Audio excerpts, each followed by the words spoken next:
Good evening everyone. Good evening, कैसे हैं आप सब लोग? Good evening. जल्दी जल्दी लाइव आइएगा, क्लास का टाइम हो चुका है, तो फटाक से लाइव आइए, फिर आज की क्लास स्टार्ट करते हैं और आज अपने इस चैप्टर को फिनिश कर देंगे हम। फटाक से जल्दी से लाइव आइए। बहुत सारे बच्चे आ भी चुके हैं, आरती आ चुकी हैं, कृष्णकांत आ चुके हैं, अनिल आ चुके हैं, कृष्णकांत मीना आ चुके हैं, सत्येंद्र आ चुके हैं, राहुल आ चुके हैं, विश्वास कुमार आ चुके हैं। तो बहुत सारे बच्चे, अच्छा जो जो गुड इवनिंग बोल रहे हैं सबको गुड इवनिंग। और बताओ कैसे हो आप सब लोग? सब बढ़िया चल रहा है? हाँ जी, कृष्णकांत मीना जी ओके। जगाराम सिंह लोधी कह रहे मैम फाइन, बहुत बढ़िया। मनप्रीत जी, बारिश वारिश हो रही है कि नहीं आपके यहाँ? दिल्ली में तो खूब बारिश हो रही है 2 दिन से। अगर किसी के यहाँ नहीं हो रही है तो हम भेज दें दिल्ली से बारिश आपके यहाँ। हाँ, चंदन कुमार, अर्चना सिंह, राहुल, ठीक है। चलो सबको गुड इवनिंग। जल्दी से लाइव आइए, फिर आज की क्लास स्टार्ट करते हैं जहां पर हमने लास्ट क्लास छोड़ी थी। मैंने कहा था लास्ट क्लास में हमने ब्रेन एंड स्पाइनल कोड के बारे में कंप्लीट कर लिया था। Okay Ravinder ji good evening, Lalita good evening. चलो जिस जिसका नाम ले लिया उन सबको गुड इवनिंग, नहीं लिया उनको ज्यादा गुड इवनिंग, ठीक है। चलो कोई गुस्सा नहीं होगा। अच्छा नहीं हो रही बारिश? हमारे यहाँ तो बहुत हो रही है। दिल्ली में ले जाओ यार, दिल्ली डूब रही है पूरी, समझ रहे हो आप? दिल्ली में 2 घंटे बारिश होती है, हर घर में पानी पहुंच जाता है, ऊपर से इंटरनेट नहीं चलता है दिल्ली में जब भी बारिश आती है तब। आज थोड़ी शाम के समय रुकी है, थोड़ा सा मतलब 3-4 बजे के लमसम रुकी थी, तो अब थोड़ा इंटरनेट की प्रॉब्लम ठीक हुई है थोड़ी सी। चलो ओके स्टार्ट करते हैं फिर आज की क्लास। देखिए ध्यान से सुनिएगा। अच्छा आपका फर्स्ट क्लास है शिव कुमार, तो आप मतलब इतने दिन कहाँ थे ये बताओ सबसे पहले तो। चलिए सुनिए, देखिए लास्ट क्लास में मैंने बताया था कि हमारा जो सेंट्रल नर्वस सिस्टम होता है वो 2 ऑर्गन से मिलकर बना हुआ होता है, ब्रेन एंड स्पाइनल कोड। और मैंने ये भी बता दिया था कि जितने भी कॉम्पिटिटिव एग्जाम हैं उन सब में क्वेश्चंस ब्रेन और स्पाइनल कोड से बनते हैं। ब्रेन के सारे पार्ट बता दिए थे, क्या क्या फंक्शन है ब्रेन के, सब कुछ पढ़ा दिया था। उसके बाद लास्ट क्लास में हमने स्पाइनल कोड के बारे में भी जान लिया था, क्या होता है स्पाइनल कोड, क्या इसके फंक्शन होते हैं। और स्पाइनल कोड के दोनों तरफ जो हड्डियां लगी हुई होती हैं वो मैं पढ़ाऊंगी आपको स्केलेटल सिस्टम में, कंकाल तंत्र में, ये सब पढ़ा चुकी थी। आज हमें क्या पढ़ना है याद कीजिए। जब हमने ये चैप्टर स्टार्ट किया था तो मैंने एक चीज बताई थी कि हमारा जो नर्वस सिस्टम है, नर्वस सिस्टम की स्मॉलेस्ट यूनिट क्या कहलाती है? Smallest unit of nervous system याद होगा आपको अच्छे से। मैंने बताया था कि तंत्रिका तंत्र की सबसे छोटी इकाई, अगर कंप्लीट नर्वस सिस्टम की बात करते हैं तो तंत्रिका तंत्र की सबसे छोटी इकाई किसे माना गया है? तंत्रिका तंत्र की सबसे छोटी इकाई माना जाता है बच्चों न्यूरॉन को। क्यों माना जाता है न्यूरॉन को?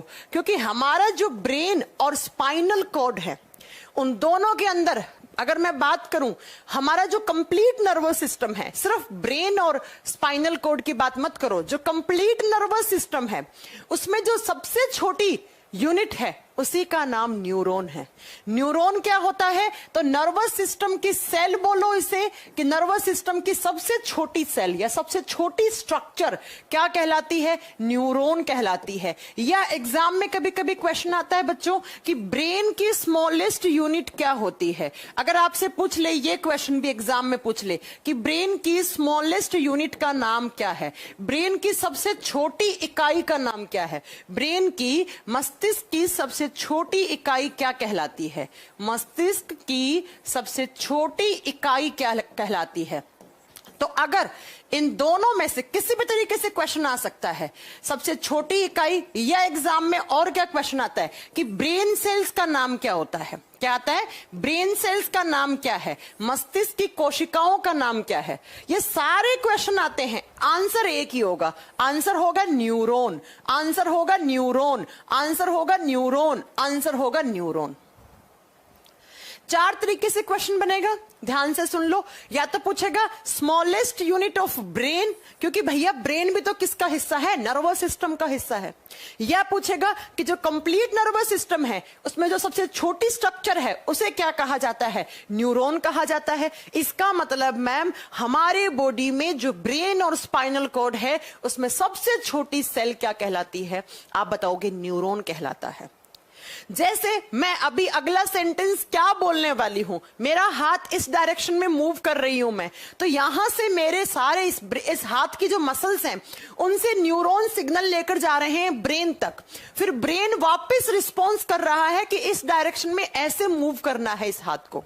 या मेरे जो नोज से, आई से, याद करो मैंने कहा था आंखों से, नाक से, कान से, जितने भी सारे सेंसेस होते हैं वो न्यूरॉन की हेल्प से कहां पहुंचते हैं? ब्रेन तक पहुंचते हैं। ब्रेन वापस मैसेज किसको देता है? न्यूरॉन को, और न्यूरॉन अलग अलग ऑर्गन्स तक वापस मैसेज लेकर आता है।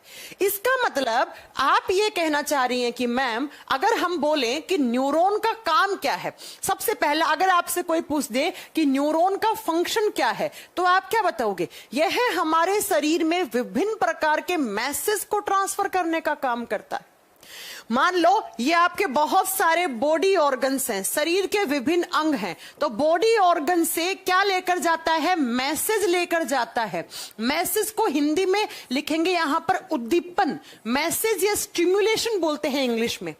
तो हमारे शरीर के विभिन्न अंगों से, जैसे कान, जैसे नाक, आंख, हाथ, लीवर, पैनक्रियाज, गॉल ब्लैडर, इनसे सारे मैसेज कहां जाते हैं? ब्रेन के पार्ट्स तक जाते हैं, या ब्रेन तक जाते हैं, या भाई स्पाइनल कॉर्ड तक जा रहा होगा तो स्पाइनल कॉर्ड तक जा रहे हैं।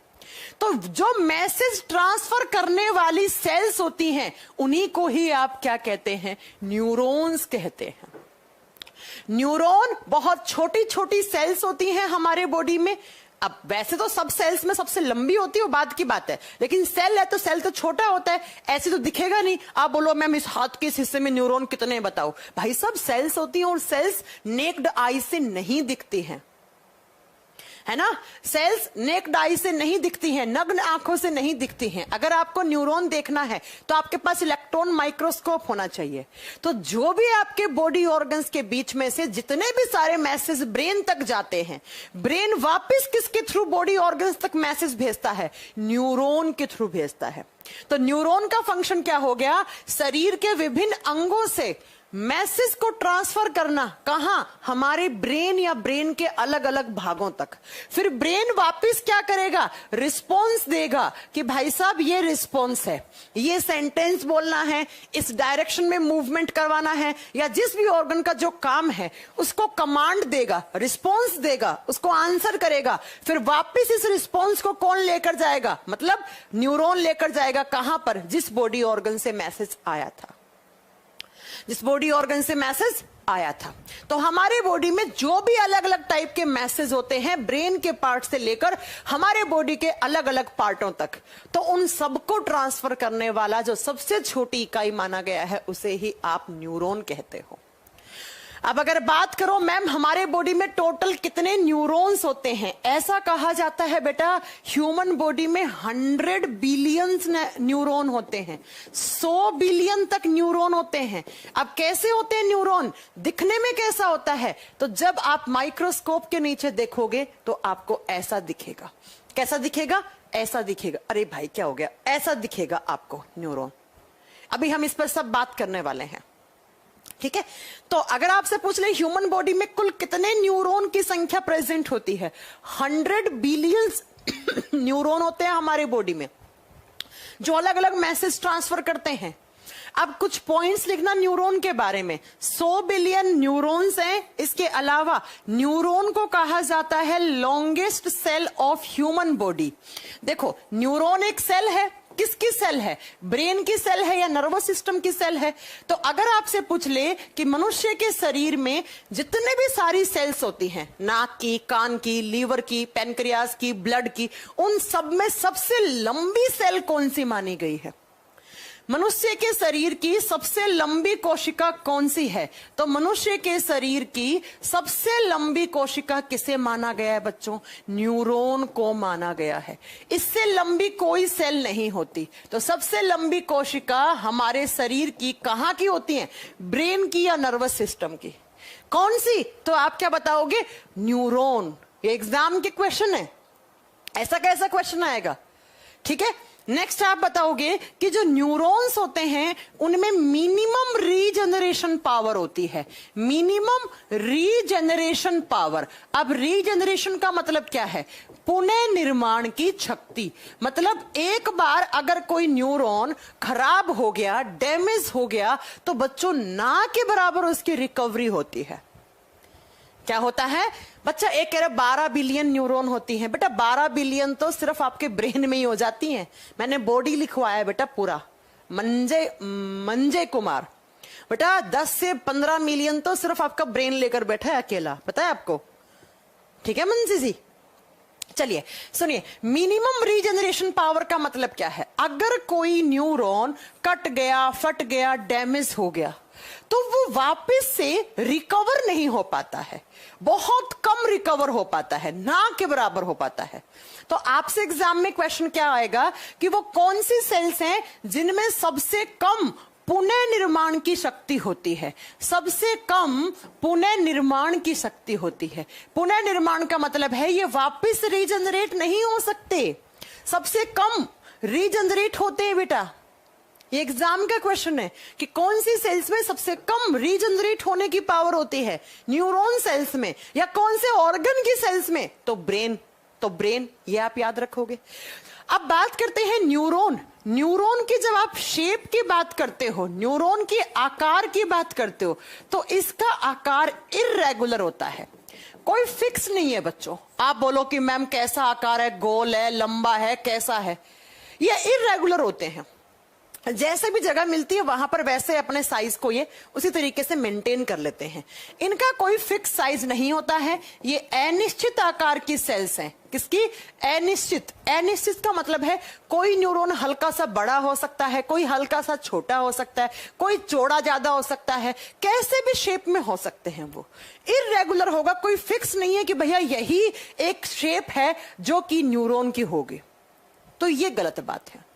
अब ये बताओ कि न्यूरॉन क्या है? ध्यान से सुनना, ये पॉइंट सारे एग्जाम के हैं। न्यूरॉन को आपने क्या नाम दिया है? न्यूरॉन को नाम दिया है सेल। न्यूरॉन क्या है? सेल है। वो सेल जो कहां प्रेजेंट होती हैं? ब्रेन में, मस्तिष्क में पाई जाती हैं। तो बच्चों आपने स्कूल से पढ़ते आ रहे हैं कि ऐसे कोई सेल होती है तो उस सेल के चारों तरफ एक मेम्ब्रेन लगी हुई होती है, जिस मेम्ब्रेन को सेल मेम्ब्रेन बोलते हैं। तो न्यूरॉन भी एक सेल है और इस न्यूरॉन के भी चारों तरफ क्या क्या है? तो न्यूरॉन के बच्चों चारों तरफ मेम्ब्रेन होती है, जिसे बोलते हैं हम सेल मेम्ब्रेन। तो लिखोगे कि न्यूरॉन के चारों तरफ जो झिल्ली होती है, जो मेम्ब्रेन होती है, जो न्यूरॉन को प्रोटेक्शन देती है, उसे सेल मेम्ब्रेन कहते हैं। Cell membrane is present in neurons. In neurons, जो न्यूरॉन्स होते हैं या तंत्रिका कोशिकाएं होती हैं, हिंदी में लिखोगे कि तंत्रिका कोशिकाओं में कोशिका झिल्ली पाई जाती है। अब अगर कभी एग्जाम में क्वेश्चन आ गया कि कौन सी एक सेल है जिसके ऊपर सेल मेम्ब्रेन होती है, वहां आप पता नहीं ऑप्शन में क्या क्या ढूंढ रहे हो, न्यूरॉन को तो आप अवॉइड कर दोगे। क्यों भैया? न्यूरॉन भी तो एक सेल है, तो न्यूरॉन के चारों तरफ भी क्या होनी चाहिए? मेम्ब्रेन। तो तंत्रिका कोशिका के चारों तरफ कोशिका झिल्ली पाई जाती है, चारों तरफ कोशिका झिल्ली पाई जाती है। न्यूरॉन के चारों तरफ जो मेम्ब्रेन होती है, जैसे कॉमन सेल के चारों तरफ होती है, वैसे ही कोशिका झिल्ली न्यूरॉन के चारों तरफ होती है। तो कोशिका झिल्ली पाई जाती है। तो न्यूरॉन अप्रोक्स 100 बिलियन न्यूरॉन होंगे। एक बार कट गए, टूट गए, तो ये वापस बहुत कम, ना के बराबर रीजनरेट होते हैं, क्योंकि इनमें सबसे कम रीजनरेट होने की पावर होती है। इनका आकार इर्रेगुलर होता है, ये अनिश्चित आकार की सेल्स होती हैं। और न्यूरॉन सेल्स हैं, तो इनके चारों तरफ भी मेम्ब्रेन प्रेजेंट होती है। और जैसे एक सेल के बीचों बीच क्या होता है? न्यूक्लियस होता है, वैसे ही न्यूरॉन के अंदर भी न्यूक्लियस होता है। ये देखो, ये रहा इसका न्यूक्लियस, ये न्यूरॉन सेल है, ये एक न्यूरॉन है बच्चों, ये एक न्यूरॉन है। तो इसके अंदर क्या है? ये देखो, ये इसका सेल वाला पार्ट है, ये आपको सेल सा दिख रहा होगा, ये न्यूरॉन का सेल वाला पार्ट है। अभी हम इस पर बात करेंगे। और इसके बीचों बीच न्यूक्लियस होता है। तो अगर कभी एग्जाम में क्वेश्चन पूछ ले कि क्या न्यूरॉन में न्यूक्लियस होता है, तो आप लिखोगे yes, nucleus is present. Nucleus is present. केंद्रक पाया जाता है किसमें? न्यूरॉन में। न्यूरॉन में केंद्रक पाया जाता है, केंद्रक पाया जाता है। और सिर्फ केंद्रक नहीं, मैं कुछ नाम लिखवा रही हूं, ध्यान से सुनिएगा। जैसे एक कॉमन सेल में माइटोकॉन्ड्रिया होता है, ये सब अगर नहीं पढ़ाया तो पढ़ाऊंगी मैं आपको, ठीक है?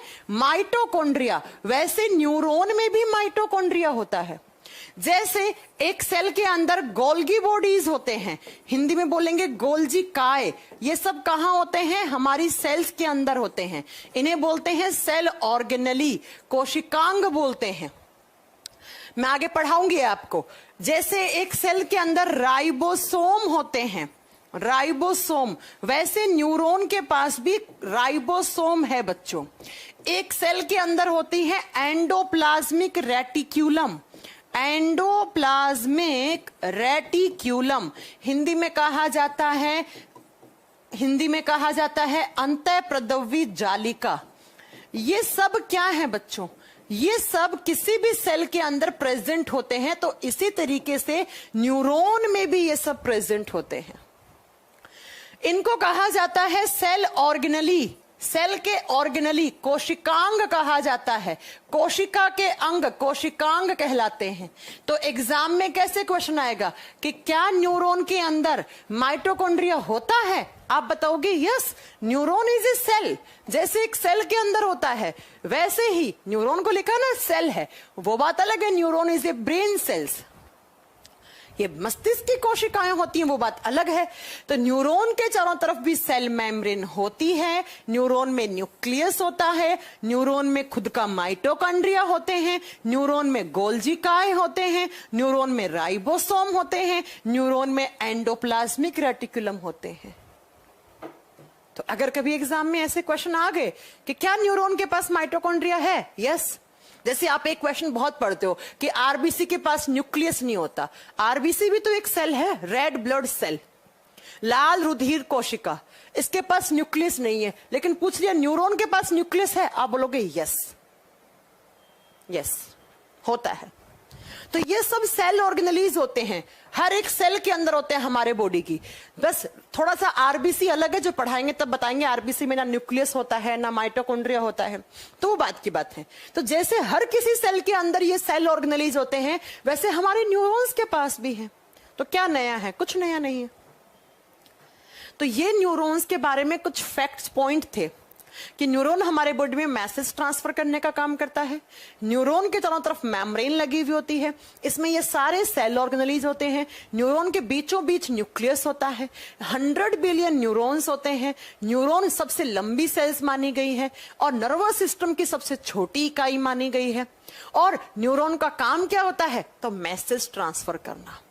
अब बात आती है एक न्यूरॉन की स्ट्रक्चर कैसी होती है। ये देखो बेटा, ये सारे नाम एग्जाम में आते हैं। एक बच्चा तो पूछ भी रहा है, यस न्यूरॉन से क्वेश्चन आते हैं बेटा। देखो एक बच्चा पूछ भी रहा है कि साइनेप्स क्या होता है। अरे रुको यार, सब बताएंगे। देखो एग्जाम में क्वेश्चन आता है डेंड्राइट क्या होता है, एक्सोन क्या होता है, नोड ऑफ रनवियर क्या होता है, श्वोन सेल्स क्या होती है, माइलिन शीथ क्या होती है, एक्सोन टर्मिनल क्या होते हैं। These all are parts of neuron. ये सब न्यूरॉन के भाग होते हैं। ये सब न्यूरॉन के भाग होते हैं। अगर पीडीएफ में नहीं है अरविंद, मैं पीडीएफ अपलोड करवा दूंगी, डोंट वरी। तो आप लिखोगे parts of neuron, parts of neuron. हाँ जी राहुल, इसके बाद आपका चैप्टर फिनिश हो जाएगा। न्यूरॉन की स्ट्रक्चर के बाद हम नया चैप्टर स्टार्ट करेंगे, मतलब नेक्स्ट क्लास से। न्यूरॉन के भाग, न्यूरॉन के भाग कौन कौन से भाग होते हैं न्यूरॉन के? देखो मैं आपको पहले दो चीजें बताती हूं, ध्यान से सुनिएगा, ठीक है। हाँ, न्यूरॉन में होता है बेटा, खुद का डीएनए होगा, सेल है, खुद का डीएनए होगा मनप्रीत। सुनिए ध्यान से, न्यूरॉन को हम दो हिस्सों में बांटते हैं। एक होता है न्यूरॉन का हेड वाला पार्ट, हेड का मतलब है न्यूरॉन सेल्स का सिर। एक है इसका टेल वाला पार्ट, टेल का मतलब होता है पूंछ, टेल का मतलब होता है पूंछ। अब देखो ध्यान से, मैं दिखाती हूं। इस हिस्से को बोलते हैं न्यूरॉन का हेड पार्ट। ये न्यूरॉन का हेड पार्ट है ये वाला, और ये देखो एक पूंछ सी दिख रही होगी आपको। इस हिस्से को बोलते हैं न्यूरॉन का टेल पार्ट। किसी को कोई डाउट नहीं? न्यूरॉन को हम दो भागों में बांटते हैं। ये न्यूरॉन का सिर है, जैसे ये मेरा सिर है, और ये मेरा धड़ के नीचे वाला हिस्सा है पूंछ वाला, मतलब इसको मैं बोल सकती हूँ पांव वाले को, ये टेल हो गया, ठीक है। तो ऐसे ही न्यूरॉन के इस हिस्से को बोलते हैं हम हेड पार्ट, और इस हिस्से को बोलते हैं हम टेल पार्ट। लेकिन इतना आसान क्वेश्चन थोड़ी आएगा एग्जाम में। एग्जाम में क्वेश्चन आता है न्यूरॉन के हेड पार्ट को क्या कहा जाता है? न्यूरॉन के हेड पार्ट का नाम होता है सेल बॉडी। सेल बॉडी, क्योंकि इस हिस्से में ही सेल है न्यूरॉन की। ये तो एक सिलेंड्रिकल ट्यूब है बच्चों, ये कुछ नहीं है, एक ट्यूब है, ये सेल है, ये न्यूरॉन की मेन सेल है। न्यूक्लियस कहां होता है, केंद्रक कहां होता है? सेल के अंदर होता है। तो ये सेल है, इसलिए इस भाग को सेल बॉडी भाग कहा जाता है। तो लिखोगे न्यूरॉन के हेड पार्ट को कोशिका शरीर कहा जाता है। किसका कोशिका शरीर? न्यूरॉन का, या इसी का नाम होता है बच्चों दूसरा साइटोन। साइटोन ये आएगा एग्जाम में। एग्जाम में क्वेश्चन बनेगा कि साइटोन किसका पार्ट है? न्यूरॉन का पार्ट है। या पूछेगा न्यूरॉन के हेड वाले पार्ट को क्या कहा जाता है? साइटोन कहा जाता है। और न्यूरॉन का जो टेल वाला पार्ट होता है, पूंछ वाला, उसे कहा जाता है एक्सोन। न्यूरॉन का जो टेल वाला पार्ट होता है उसे एक्सोन, हिंदी में एक्सोन लिखा जाता है, एक्सोन। अब एक्सोन क्या है? ये एक ट्यूब है, ये एक नली है, ये वाली, ये देखो, इस हिस्से को एक्सोन कहा जाता है। लिखा हुआ भी है, ये देखो एक्सोन। अभी हम बनाएंगे, आप थोड़ा रुकिएगा, मैं बनाना सिखाऊंगी आपको। तो ये हो गया, इसका एक्सोन वाला पार्ट है, वो क्या कहलाता है? इसका टेल वाला पार्ट कहलाता है। अब जरा ध्यान से सुनिएगा, न्यूरॉन का जो हेड वाला पार्ट है उसमें, इस हिस्से में यहां एक लिक्विड भरा हुआ होता है, और ये लिक्विड होता है व्हाइट कलर का, इसलिए इस हिस्से का नाम पड़ा व्हाइट पार्ट। इस हिस्से का नाम पड़ा व्हाइट पार्ट। और ये जो एक्सोन वाला पार्ट है, इसमें एक लिक्विड भरा हुआ होता है जिसे कहा जाता है, जो कलर, किस कलर का? ग्रे कलर का, इसलिए इसका नाम पड़ गया ग्रे मैटर। इसके अंदर जो पार्ट होता है वो ग्रे कलर का होता है, तो इसे ग्रे पार्ट या ग्रे मैटर कहा जाता है। और यही ग्रे मैटर आपका आईक्यू लेवल डिसाइड करता है। यही आपका आईक्यू लेवल डिसाइड करता है। अगर ये ग्रे मैटर, ये ग्रे कलर वाला पार्ट सूखने लग जाता है, आपका आईक्यू लेवल डिक्रीज हो जाता है, आपका सेंस ऑफ ह्यूमर गायब हो जाता है। मैम बीएससी सेकेंड ईयर में हैं आप, कोई बात नहीं। तो अगर बीएससी सेकेंड ईयर में आ गया, explain the structure of neuron, तो सब लिख के आता ना, जैसे मैम ने पढ़ाया वैसा नंबर आ जाएंगे, बढ़िया। तो मैंने कहा न्यूरॉन का जो हेड वाला पार्ट है उसे कहा जाता है व्हाइट पार्ट। व्हाइट पार्ट, सफेद भाग। अगर एग्जाम में क्वेश्चन आ गया कि न्यूरॉन के सफेद भाग को क्या कहा जाता है, आप क्या बताओगे? न्यूरॉन के सफेद भाग को साइटन या हेड पार्ट कहा जाता है। और न्यूरॉन का जो एक्सोन टेल वाला पार्ट है उसे क्या कहा जाता है? Grey part. Grey part. अब ग्रे की हिंदी क्या होती है? ग्रे की हिंदी क्या होती है?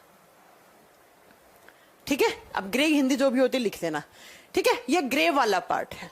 तो न्यूरॉन बेसिकली दो हिस्सों में बटा हुआ है, हेड और टेल, सिर और पूंछ। हेड को बता दिया साइटोन और इसको बता दिया एक्सोन। अब हम देखेंगे कि क्या क्या टर्म्स यहां पर आपको पढ़ने हैं। अब आपको मेरे साथ न्यूरॉन की स्ट्रक्चर बनानी है।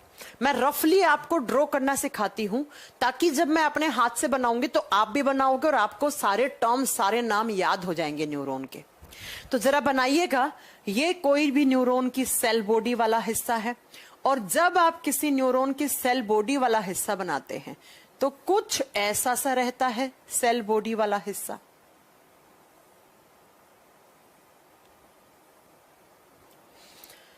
इसे कहा जाता है डेंड्रोन पार्ट, और इससे निकलती हैं ऐसे बहुत सारी ब्रांचेस, इसी हिस्से से जाके आगे ऐसे निकलती हैं बच्चों ब्रांचेस। टर्म्स जरूरी हैं, टर्म्स से ही क्वेश्चन बनेगा कि डेंड्रोन क्या है, व्हाट इज एक्सोन। जैसे एक बच्चा पूछ रहा है ना, व्हाट इज साइनेप्स, ये सब बातें करेंगे हम। टर्म्स से ही क्वेश्चन आएगा एग्जाम में। फिर ये इसका टेल वाला पार्ट, एक सिलेंड्रिकल ट्यूब है ये, और कुछ नहीं है। ऐसे ट्यूब का मतलब है बच्चों नली है ये, और ये नली लास्ट में जाकर ऐसे यहां पर बनाती है एक नोब, जिसे कहते हैं हम सिनेप्टिक नोब, अंतर्ग्रहणी गांठ कहते हैं। और फिर इसी हिस्से से ऐसे टर्मिनल्स निकलते हैं, इन्हें बोलते हैं एक्सोन टर्मिनल। और ये एक्सोन न्यूरॉन का लास्ट पार्ट है, एक्सोन टर्मिनल। फिर इसी हिस्से से एक नया न्यूरॉन यहां पर जुड़ा हुआ होता है, ये एक न्यू न्यूरॉन है। मैंने कहा ना कितने न्यूरॉन है, 100 बिलियन न्यूरॉन है। ऐसे काम क्या है न्यूरॉन्स का? मैसेज ट्रांसफर करना। काम क्या है? मैसेज ट्रांसफर करना, उद्दीपनों को भेजना। फिर ये दूसरे न्यूरॉन की ऐसे सिलेंड्रिकल ट्यूब स्टार्ट हो जाएगी। ओके, अब सुनो जरा, ये एक न्यूरॉन है बच्चों, ये एक न्यूरॉन की स्ट्रक्चर है। इस हिस्से को कहा जाता है सेल बॉडी। ये न्यूरॉन का सेल बॉडी वाला हिस्सा है। और ये जो मैंने बनाए ना इसे आधे चांद, इन्हें कहा जाता है डेंड्रोन पार्ट। इसे क्या कहा जाता है? डेंड्रोन पार्ट कहा जाता है। और ये जो बाल से निकाले हैं ना मैंने, ये होती है डेंड्रोन की ब्रांचेस, जिन्हें कहा जाता है डेंड्राइट्स। बस नाम का ही खेल है, अगर नाम सारे याद हो गए तो बस वही एग्जाम में आते हैं, डेंड्राइट्स। ये इस न्यूरॉन का है न्यूक्लियस, ये इसका न्यूक्लियस है, इसका केंद्रक है। ये न्यूरॉन का क्या है? केंद्रक। इस केंद्रक के बाहर यहां पर छोटे छोटे कण प्रेजेंट होते हैं। कण को बोलते हैं, इनको बोलते हैं नेजल्स ग्रेन्यूल। इन पार्टिकल्स को नेजल्स ग्रेन्यूल, नेजल साइंटिस्ट का नाम है। नेजल के कण, हिंदी में बोलेंगे नेजल के कण। ध्यान से बनाइएगा, कोई भी, चाहे आप कॉम्पिटिटिव एग्जाम दे रहे हैं, चाहे स्कूल कॉलेज में पढ़ रहे हैं, न्यूरॉन की स्ट्रक्चर हमेशा आती है। इस सिलेंड्रिकल ट्यूब को दिखाएंगे आप एक्सोन, ये एक्सोन है। अब इस सिलेंड्रिकल ट्यूब होती है, वो फटने का डर होता है, तो इसको फटने से बचाती है। इसके चारों तरफ एक प्रोटीन की ऐसे लेयर लगी हुई होती है। ऐसे ट्यूब है भाई साहब, किसी दिन ट्यूब फट गया तो खेल खत्म हो जाएगा, दिमाग ही काम करना बंद कर देगा। इसलिए इस ट्यूब को फटने से बचाती है एक प्रोटीन की लेयर, जिसे माइलिन शीथ कहा जाता है। और अक्सर एनडीएस सीडीएस के एग्जाम में क्वेश्चन बनता है, माइलिन शीथ किसका पार्ट है? इस प्रोटीन की लेयर को बनाएंगे, थोड़ा सा नीचे बना रही हूं, माइलिन शीथ। हिंदी में सेम नाम है, माइलिन शीथ कहा जाएगा, हिंदी में माइलिन शीथ कहा जाएगा। अब इस माइलिन शीथ के बीचों बीच ऐसे कुछ और गांठें होती हैं, यहां पर इस हिस्से में, इन्हें कहा जाता है नोड ऑफ रनवियर। ऐसे मैसेज को स्पीड देती है, बहुत स्पीड से जाता है मैसेज। इन्हें जो मैंने पिंक कलर से बनाई है, इनका नाम होता है बच्चों नोड ऑफ रनवियर। हिंदी में कोई नाम नहीं है इसका, नोड ऑफ रनवियर साइंटिस्ट के नाम पर पड़ा है। ठीक है, इस नोब को कहा जाता है सिनेप्टिक नोब। सिनेप्टिक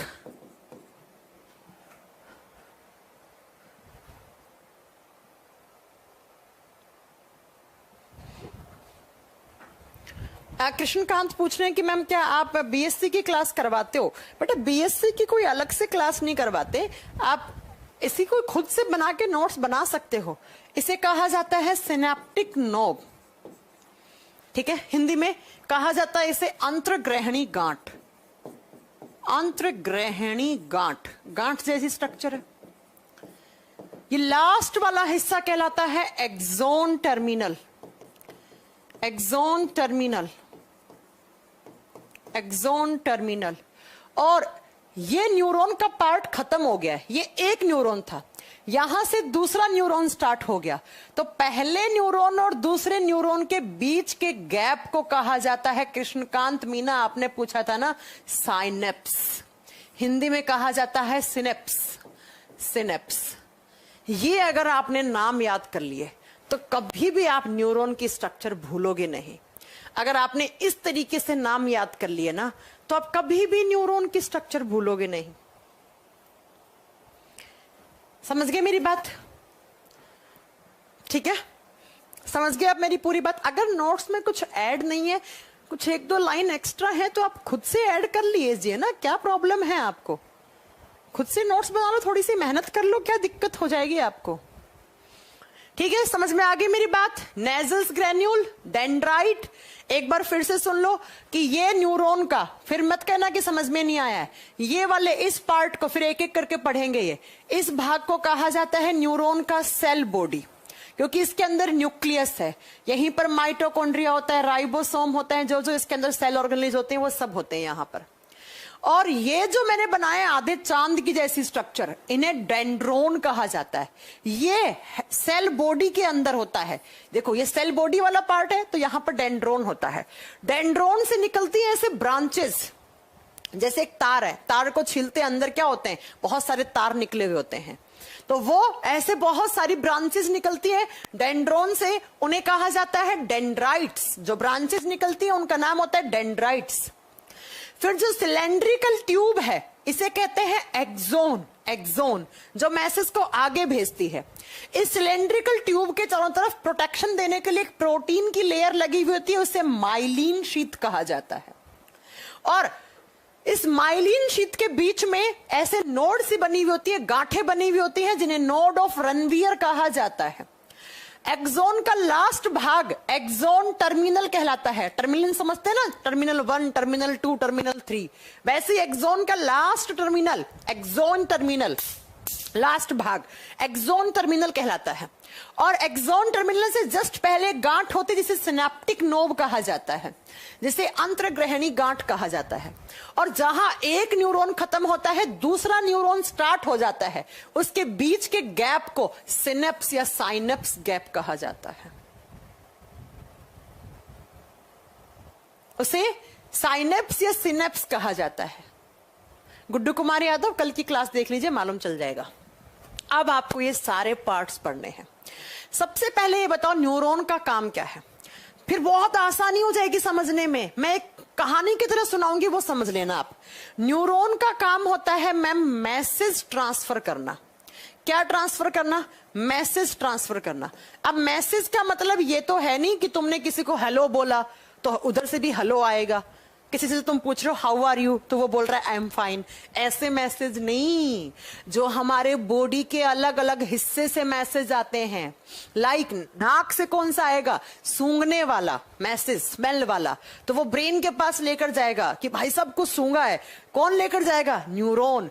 न्यूरॉन को रिप्लाई करेगा ब्रेन कि भैया ये तो इसकी स्मेल है, पहचान करवाएगा। जाकर बोल दो नाक को कि ये स्मेल गंदी है, वहां से हट जाओ। इस टाइप के समझ रहे हो? इस टाइप के जो है ना, आप क्या बताओगे बेटा?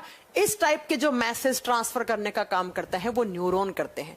एक न्यूरॉन दूसरा न्यूरॉन, मान लो ये मेरा हाथ है, इसको मैंने गर्म पानी की बाल्टी में हाथ दे दिया।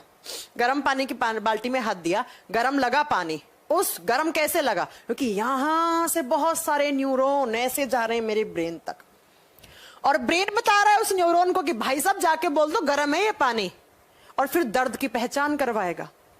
तो इस टाइप की सिग्नल, तो इस यहां से पहला न्यूरॉन, दूसरा, तीसरा, ऐसे बहुत सारे न्यूरॉन जुड़े हुए होते हैं जो ब्रेन तक लेकर जाते हैं सिग्नल।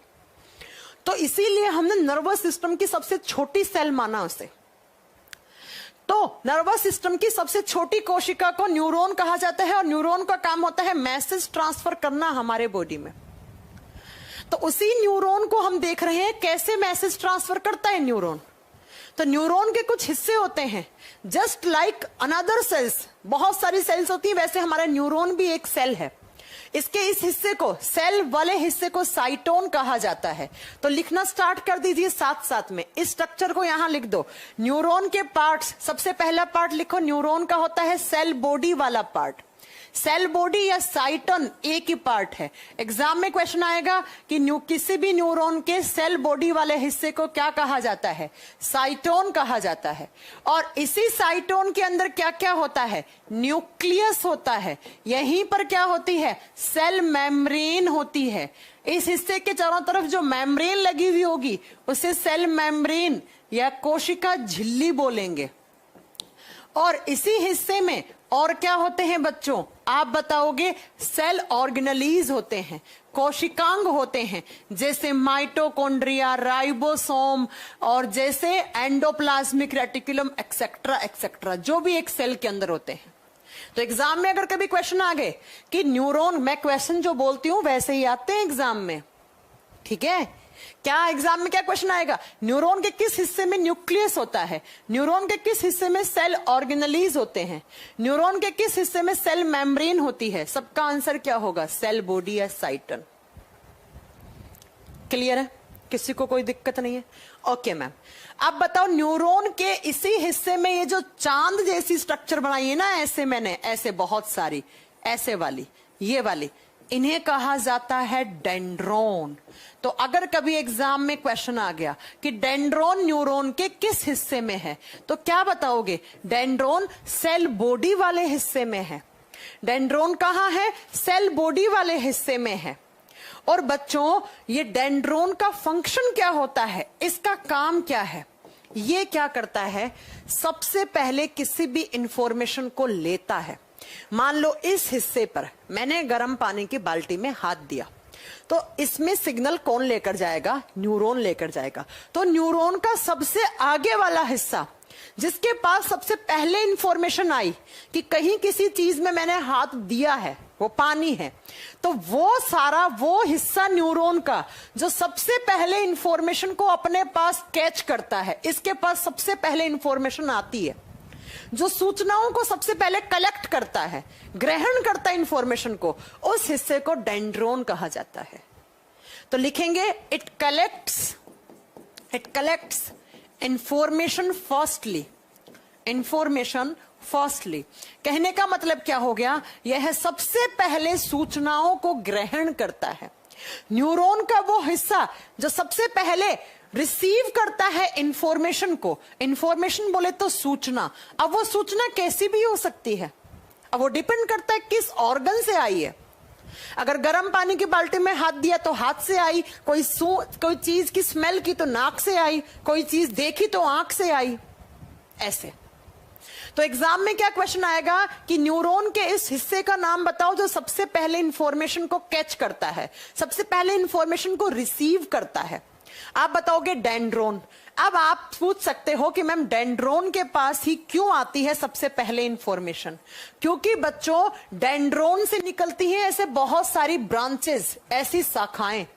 आपका ये हाथ है, इस हाथ में मैं कुछ ऐसी स्ट्रक्चर बांध दूं और मैं कह दूं इसमें ऊपर वाली छत की सफाई करो, तो बच्चों सबसे पहले आपके हाथ की लेंथ होनी चाहिए यहां तक जाने के लिए। तो आप इस हाथ के आगे क्या करोगे? कोई भी चीज ऐसी लगाओगे, जैसे एक डंडी ली, उसमें झाड़ू लगाते हैं हम लोग, झाड़ू बांध लेते हैं और ऊपर सफाई करते हैं। तो वहां तक पहुंचने के लिए आपके पास कोई ना कोई ब्रांच चाहिए आपको। ऐसे ही डेंड्रोन से ऐसे बहुत सारी ब्रांचेस निकलती हैं, ऐसे लंबी लंबी लंबी लंबी। तो ये ब्रांचेस ऐसे पकड़ के ले आती है इंफॉर्मेशन को। तो याद रखना, डेंड्रोन से निकलती हैं बहुत सारी लंबी लंबी ब्रांचेस। डेंड्रोन से क्या निकलती हैं? ऐसे लंबी लंबी ब्रांचेस निकलती हैं जो इंफॉर्मेशन को ऐसे पकड़ के ले आएंगी बच्चों। इसे, इन ब्रांचेस को कहते हैं डेंड्राइट्स। इन ब्रांचेस को क्या कहते हैं? डेंड्राइट्स कहते हैं। तो सबसे पहला क्वेश्चन तो क्या हो गया कि भैया डेंड्रोन किस हिस्से में होता है? आप क्या बताओगे? डेंड्रोन सेल बॉडी वाले हिस्से में होता है। नेक्स्ट, डेंड्रोन से जो ब्रांचेस निकलती हैं वो डेंड्राइट्स होती हैं, जो सबसे पहले इंफॉर्मेशन को पकड़ के ले आती हैं। ठीक है। नेक्स्ट, ये जो अगला भाग लिखेंगे, ये जो न्यूरॉन है, इसका जो ये सेल वाला पार्ट है, इस हिस्से में होते हैं छोटे छोटे कण, ऐसे छोटे छोटे पार्टिकल्स होते हैं। इन कणों को कहा जाता है नेजल्स ग्रेन्यूल। तो एक्चुअली दूसरा हिस्सा लिखोगे, पहला डेंड्रोन हो गया। डेंड्रोन का एक ही काम है, क्या काम है? इंफॉर्मेशन को रिसीव करना। नेक्स्ट, किसी भी न्यूरॉन का दूसरा पार्ट आप लिखोगे नेजल्स ग्रेन्यूल। और नेजल्स ग्रेन्यूल क्या होते हैं? हिंदी में इनका नाम पड़ता है नेजल के कण। हिंदी में नाम पड़ता है नेजल के कण। और नेजल के ग्रेन्यूल क्या करते हैं? ये कहाँ होते हैं? तो बच्चों आप बताओगे न्यूक्लियस के बाहर की तरफ, न्यूक्लियस के आउटसाइड, केंद्रक के बाहर, ऐसे न्यूक्लियस के मतलब ये सेल है, इस सेल में ये न्यूक्लियस है, तो यहां पर ऐसे बहुत सारे कण पड़े, इन्हीं को नेजल्स ग्रैन्यूल कहा जाता है। इन नेजल्स ग्रैन्यूल का काम क्या है? ये क्या करते हैं? प्रोटीन सिंथेसिस का काम करते हैं। ये काम करते हैं प्रोटीन सिंथेसिस, ये प्रोटीन का निर्माण और प्रोटीन का संश्लेषण करते हैं। न्यूरॉन को जो एनर्जी मिलती है, भाई काम कर रहे हैं न्यूरॉन, इंफॉर्मेशन को ट्रांसफर कर रहा है, तो न्यूरॉन काम कर रहा है, तो काम करने के लिए एनर्जी होनी चाहिए न्यूरॉन के पास। तो न्यूरॉन के पास जो इंफॉर्मेशन ट्रांसफर करने के लिए जो एनर्जी लगती है, उस एनर्जी के लिए प्रोटीन का निर्माण करने का काम कौन करता है? नेजल्स ग्रैन्यूल करते हैं। ये प्रोटीन का संश्लेषण करते हैं, प्रोटीन मेकिंग का काम करते हैं। तो एग्जाम में क्या क्वेश्चन आएगा कि न्यूरॉन के उस हिस्से का नाम बताओ जो प्रोटीन सिंथेसिस का काम करता है, जो प्रोटीन का संश्लेषण करता है, उस हिस्से को क्या कहा जाता है? नेजल्स ग्रैन्यूल कहा जाता है। तो देखिए जरा, ये डेंड्राइट थी, डेंड्राइट में सबसे पहले इंफॉर्मेशन आई, अब ये इंफॉर्मेशन को ऐसे कैच कर लाए डेंड्राइट, डेंड्राइट से कहां गई? इस डेंड्रोन वाले हिस्से में। अब आगे जाएगी यहां से ये इंफॉर्मेशन कहां? एक्सोन वाले हिस्से में। ऐसे इंफॉर्मेशन आगे जा रही है। तो इस एक्सोन सिलेंड्रिकल ट्यूब, तीसरा पार्ट लिखेंगे न्यूरॉन का, तीसरा हिस्सा कहलाता है एक्सोन।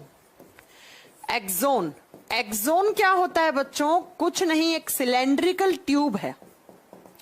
क्या है? एक सिलेंड्रिकल ट्यूब है, एक बेलनाकार नली है, जो क्या करती है? ट्रांसफर करती है मैसेज को आगे। इसने तो मैसेज को ऐसे कैच किया ना, इसने मैसेज को पकड़ा, किसने? डेंड्राइट ने। मान लो यहां से एक मैसेज आ रहा है ऐसे भागता भागता, फिर ये कहां गया? एक्सोन में गया। एक्सोन इसे आगे की तरफ फेंक देगा, ये मैसेज को आगे ऐसे ट्रांसफर कर देगा। तो इसका काम होता है, लिखेंगे it transfer message to forward, it transfer message forward. Forward का मतलब क्या है? आगे की तरफ। यह है मैसेज को, अब मैसेज लिखना अच्छा नहीं होता है बच्चों, हिंदी में लिखा जाता है उद्दीपन। उद्दीपनों को आगे भेजने का काम करता है, उद्दीपनों को आगे भेजने का काम करता है, आगे की तरफ धकेल देगा, आगे की तरफ भेज देगा, भेजने का काम करता है कि भाई साहब जल्दी से जाओ, गर्म पानी के बाल्टी में हाथ है, जल्दी से ब्रेन के पास जाओ, सिग्नल लेकर जाओ। तो इसने आगे भेज दिया मैसेज को, फॉरवर्ड कर दिया इसने। एक कह रहे मैम डेंड्राइट कितने होते हैं नंबर में? कितने भी हो सकते हैं, कितने भी हो सकते हैं, कोई फिक्स नहीं होते हैं डेंड्राइट, अनवेरिएबल, कितने भी हो सकते हैं। ठीक है, तो इसने आगे भेज दिया, किसने? इस सिलेंड्रिकल ट्यूब ने। ये ट्यूब थी, यहां से मैसेज कैच किया सबसे पहले डेंड्राइट ने, फिर ये इस सेल बॉडी वाले हिस्से से जाता हुआ कहां? इस ट्यूब में गया। ट्यूब का नाम है एक्सोन। एक्सोन ने आगे की तरफ धकेल दिया मैसेज को। अब इस एक्सोन ट्यूब के चारों तरफ एक प्रोटीन की लेयर लगी हुई होती है। क्या होता है? इस एक्सोन जो ट्यूब है ऐसे ऐसे, इसके चारों तरफ, इस नली के चारों तरफ, ये नली फट ना जाए तो इसको प्रोटेक्शन देने के लिए एक ऐसे कवरिंग लगी हुई होती है। इस कवरिंग को क्या कहा जाता है? इसे कहा जाता है माइलिन शीथ। तो एग्जाम में क्वेश्चन क्या आता है? माइलिन शीथ किस सेल का पार्ट है? आप बताओगे न्यूरॉन का है। न्यूरॉन में कहां होता है? क्या बताओगे?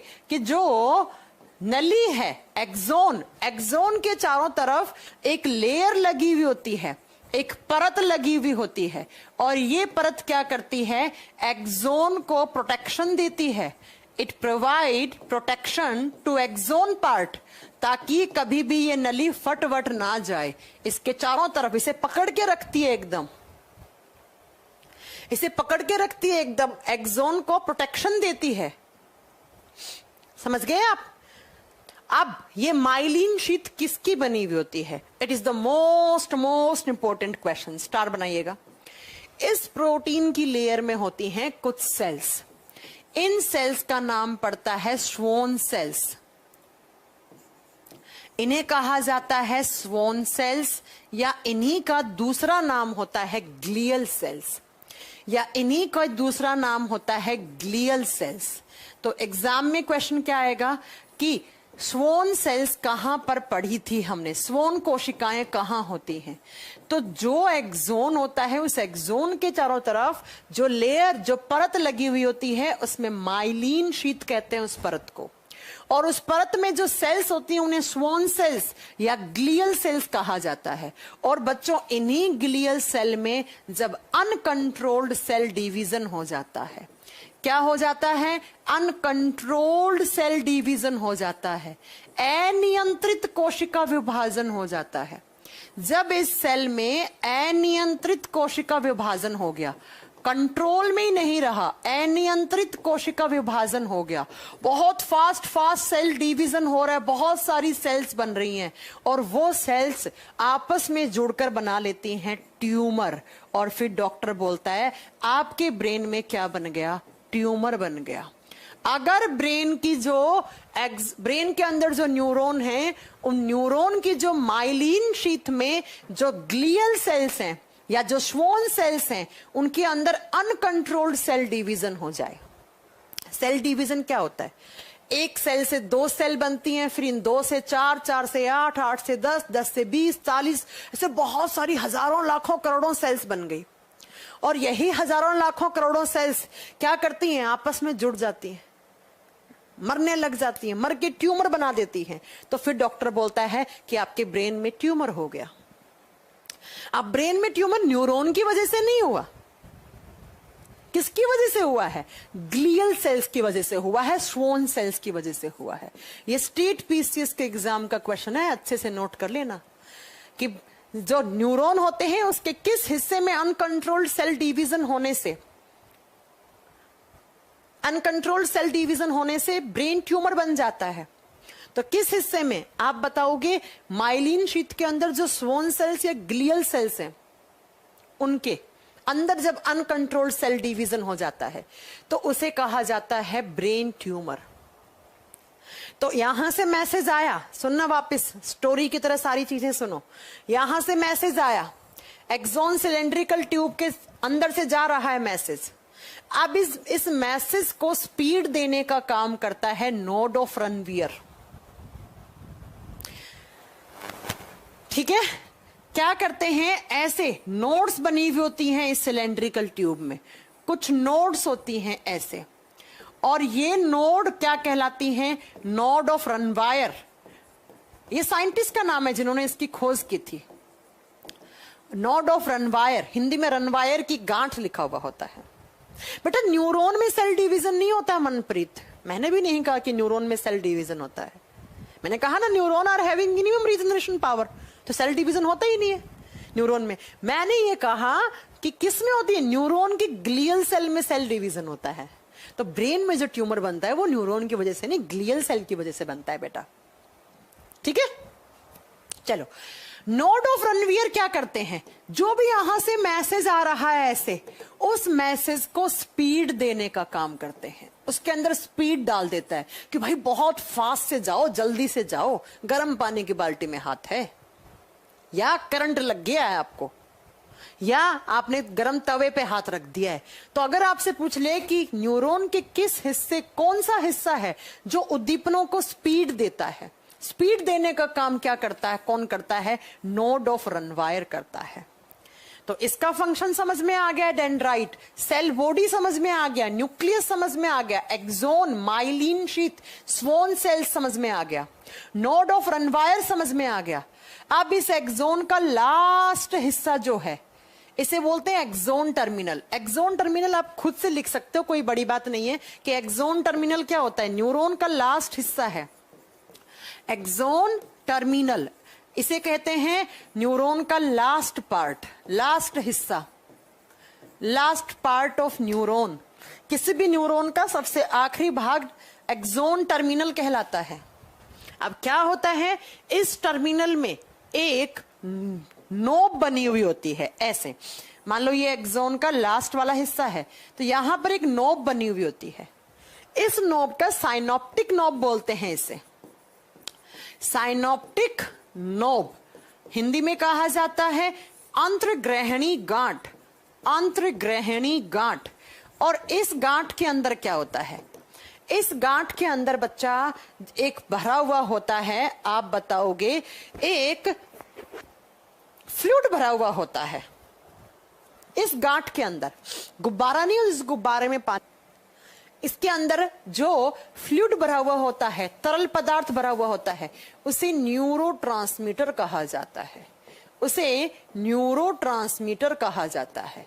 और यही न्यूरोट्रांसमीटर, हिंदी में सेम नाम है, आगे मैसेज ट्रांसफर करता है। ये न्यूरोट्रांसमीटर फिर क्या करेगा? मैसेज को आगे ट्रांसफर करेगा। जो भी मैसेज आया है, मैसेज को आगे भेज देगा, मैसेज को आगे भेज देगा। समझ में आ गई मेरी बात?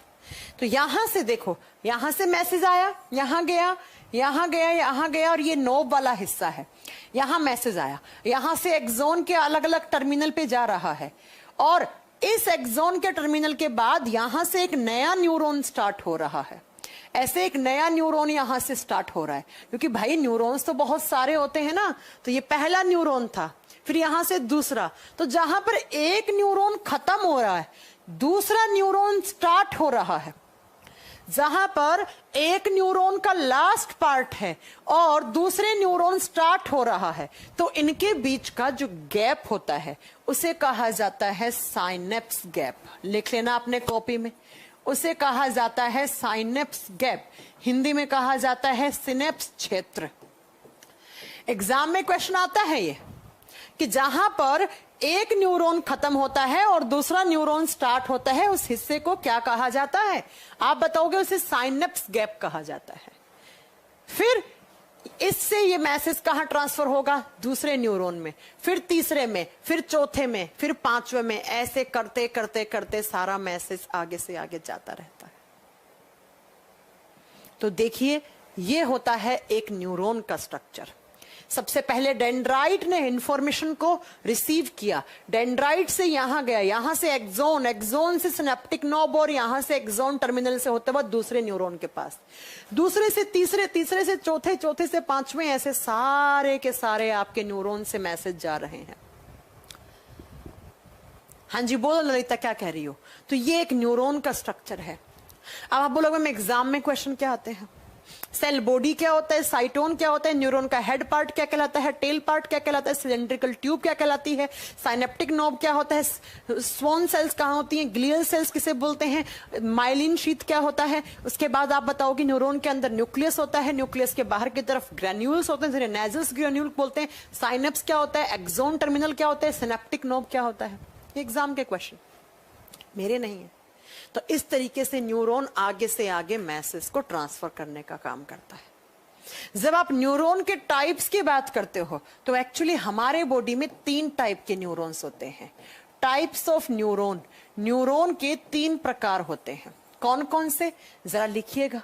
Motor neuron, sensory neuron and relay neuron. Hindi में कोई नाम नहीं है बेटा। मोटर न्यूरॉन, पहला न्यूरॉन का टाइप मोटर न्यूरॉन। दूसरे होते हैं रिले न्यूरॉन, जोड़ने वाले आपस में। और तीसरे होते हैं बेटा सेंसरी न्यूरॉन। बोलो ललिता, क्या कह रही थी आप? Sensory neuron.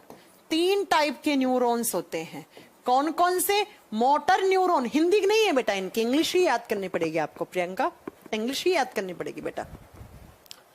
Motor neuron longest neuron माने जाते हैं। एग्जाम का क्वेश्चन कि सबसे लंबे न्यूरॉन क्या कहलाते हैं? सबसे लंबे न्यूरॉन कहलाते हैं मोटर न्यूरॉन। ये सबसे लंबे न्यूरॉन है और इन्हीं के पास सबसे पहले इंफॉर्मेशन आती है, इसलिए इन्हें कलेक्टर कहा जाता है। अब कलेक्टर का मतलब वो वाला कलेक्टर नहीं, इसका मतलब ये है जो सबसे पहले इंफॉर्मेशन को कैच करते हैं। जो सबसे पहले इंफॉर्मेशन को कैच करते हैं, इन्फो को कैच करते हैं, उन्हें कहा जाता है बेटा कौन से न्यूरॉन? Motor neuron. फिर मोटर न्यूरॉन कहां भेजेंगे इंफॉर्मेशन को कैच करके? रिले न्यूरॉन के पास। रिले किसे भेजेगा? सेंसरी न्यूरॉन के पास। और सेंसरी न्यूरॉन कहां लेकर जाएंगे सिग्नल को? ब्रेन के पास। और ब्रेन क्या करेगा? उस सिग्नल की पहचान करेगा कि भैया क्या किस टाइप का सिग्नल है, किस ऑर्गन से आया है।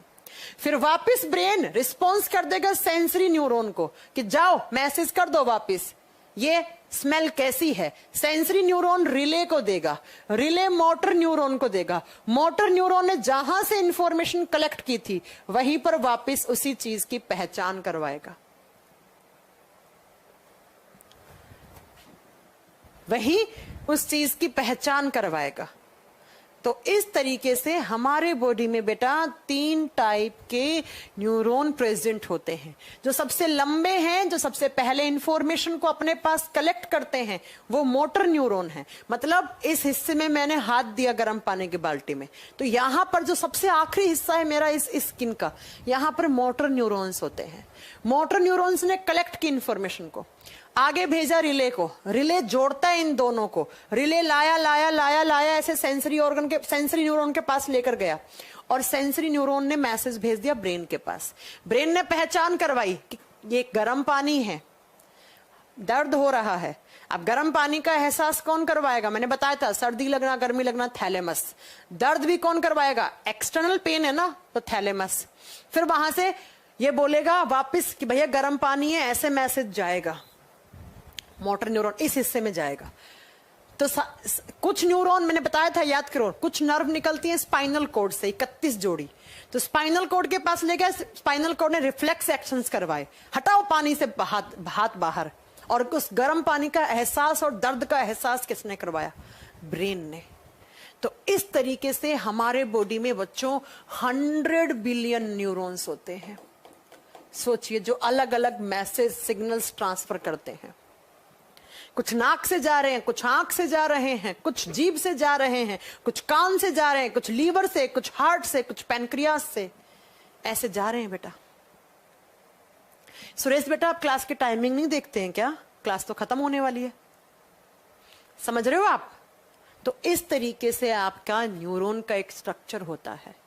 अब आप कभी भी ये स्ट्रक्चर देखोगे, ये नाम देखोगे कि डेंड्राइट क्या है, सेल बॉडी क्या है, डेंड्रोन क्या है, न्यूक्लियस क्या है, नेजल्स ग्रेन्यूल क्या होते हैं, myelin sheath, Schwann cells, node of Ranvier, axon terminal, फिर साइनेप्स गैप। मुझे नहीं लगता कभी आपको प्रॉब्लम होगी ये बात जानने में। तो इस तरीके से न्यूरॉन काम करते हैं बेटा। एक कह रहे हैं मैम स्पीड क्या है? फ्रैक्शन ऑफ सेकंड, 1 सेकंड का 1000 भाग कर लो। 1000 तो मैंने कम बोल दिया होगा। 1 सेकंड का 1000 नहीं 10,000 भाग करो। अब कितना निकला? 1 सेकंड का 10,000वां भाग। रिले बेटा जोड़ने का काम करता है आरती, सेंसरी को और जो मोटर न्यूरॉन होते हैं उनका आपस में जोड़ने का काम करता है रिले। बचपन में नहीं खेलते थे, ट्रेन बनाते थे। मैं सबसे आगे हूं ट्रेन में, मैं इंजन हूं ट्रेन का। मेरे पीछे 8-10 लोग हैं, वो क्या होंगे? रिले न्यूरॉन होंगे। उसके पीछे सबसे लास्ट वाला होगा, वो क्या कहलाएगा? आप बताओगे? सेंसरी न्यूरॉन कहलाएगा, है ना? ललिता बेटा, जो इनवॉलेंट्री एक्शंस को कंट्रोल करता है उसे स्वायत्त कहते हैं। स्वायत्त अपने आप होने वाली इच्छाओं का कंट्रोल करता है। ठीक है, तो ये बात आप याद रखेंगे। मैं क्या बता रही थी? हाँ, कि कितना टाइम लगता है मैसेज ट्रांसफर होने में। भाई साहब, मैंने गर्म पानी की बाल्टी में हाथ दिया, तुरंत ऊपर उठा लेती हूँ। तो जितना हाथ गर्म पानी की बाल्टी में देने में और उठाने में टाइम लगा, कितना टाइम लगता है आप खुद सोचिए। उतने में न्यूरॉन मैसेज लेकर भी चले जाते हैं ब्रेन को और वापिस भी ले आते हैं। समझ रहे हो आप? तो इतना सा समय लगता है। तो इस तरीके से मैंने आपको ब्रेन भी करवा दिया, ब्रेन भी करवा दिया, स्पाइनल कॉर्ड से जो जो वनडे कॉम्पिटिटिव एग्जाम में क्वेश्चन आते हैं वो करवा दी, और न्यूरॉन की स्ट्रक्चर करवा दी। बस खत्म ये चैप्टर। अब आपका काम क्या है? आप क्वेश्चंस लगाइए, क्वेश्चंस लगाइए। आपसे नहीं होते हैं मेरे से पूछिए। हालांकि मैं भी प्रैक्टिस करवा दूंगी, लेकिन फिलहाल इतना टाइम नहीं, क्योंकि एग्जाम्स बहुत हैं सिर पर। ग्रुप डी का एग्जाम हो गया, एसएससी जीडी का हो गया, यूपीएसआई की भी डेट आने वाली है। तो प्रैक्टिस बाद में, पहले थ्योरी। आप खुद लगा सकते हैं प्रैक्टिस। नहीं होते? हाँ, एक कह रहे मैम ब्रेन की डिजीज। बेटा डिजीज में करवाऊंगी, जब डिजीज वाला चैप्टर करवाऊंगी तब ब्रेन की डिजीज करवाऊंगी। एक कह रहा डोपामीन क्या होता है? इन सबका आंसर मिलेगा आपको, चिंता मत करो। डोपामीन, ब्रेन की बीमारियां, लेकिन सही समय आने पर, सही समय आने पर, अभी नहीं। डोपामीन इज ए हार्मोन, वो मतलब न्यूरोट्रांसमीटर, लेकिन हार्मोन की तरह काम करता है। तो जब हार्मोन पढ़ाऊंगी तब बताऊंगी, अभी क्यों बताऊं मैं।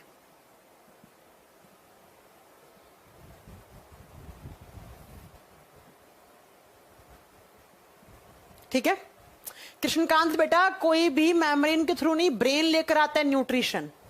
बेटा सीएनएस और एएनएस और पीएनएस कुछ नहीं होता है। पेरिफेरल नर्वस सिस्टम क्या होता है सुन लो, मैंने कहा था, चलो इस बात को भी सुन लीजिएगा कि नर्वस सिस्टम को 3 कैटेगरी में डिवाइड करते हैं। अब सुनिए जरा, सीएनएस मैंने बताया था सेंट्रल नर्वस सिस्टम, जो किस किस से बना हुआ है, ब्रेन और स्पाइनल कॉर्ड, ये हमने पढ़ लिया, मस्तिष्क और मेरु रज्जु।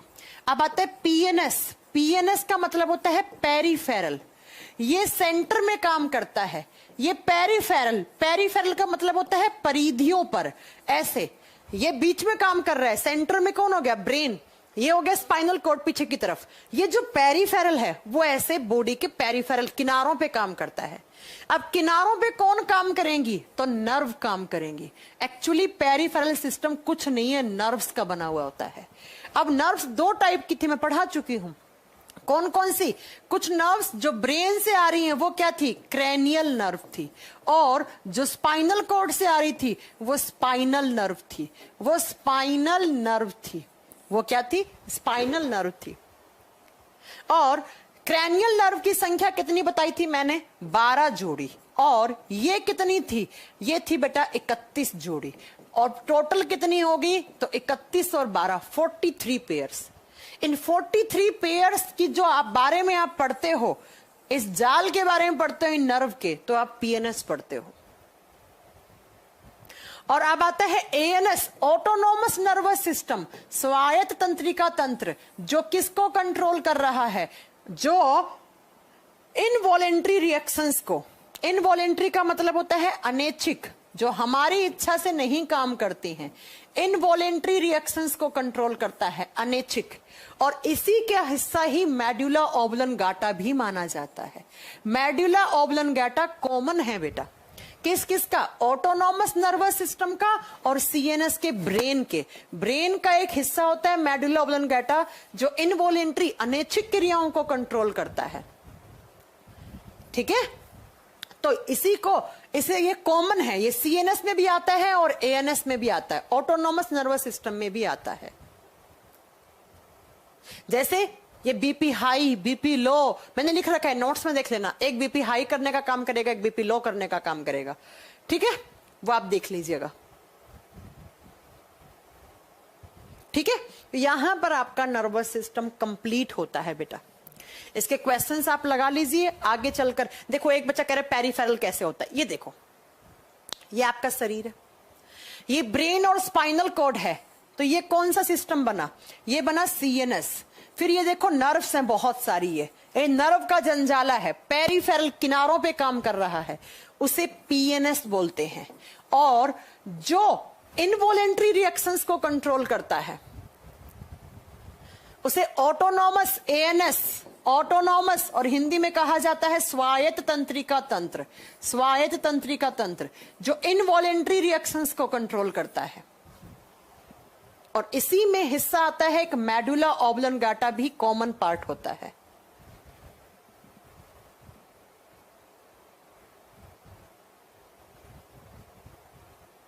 हाँ तो बेटे पायामीटर वो हो गया ना, अंदर वाली लेयर होगी कृष्णकांत मीना, तो सबसे अंदर की लेयर होगी, इसमें ब्लड होगा। ये तो बड़ा एक कॉमन सेंस वाला क्वेश्चन था। तो अब नेक्स्ट क्लास में मैं एक नया चैप्टर स्टार्ट करूंगी। आपका नर्वस सिस्टम कंप्लीट हो गया, आप क्वेश्चंस लगाइएगा। नेक्स्ट क्लास में देखते हैं कौन सा चैप्टर स्टार्ट करते हैं। मोस्ट प्रोबेबली मैं एंडोक्राइन सिस्टम स्टार्ट करने के मूड में हूं, या फिर अगर एंडोक्राइन नहीं करेंगे तो सर्कुलेटरी सिस्टम स्टार्ट करेंगे। बड़ा है लेकिन पढ़ लेंगे, कोई बात नहीं है, बड़ा है लेकिन पढ़ लेंगे। तो हम सर्कुलेटरी सिस्टम स्टार्ट करेंगे, हार्ट ब्लड के बारे में पढ़ेंगे। ठीक है बेटा, तो आज की क्लास यहीं तक थी।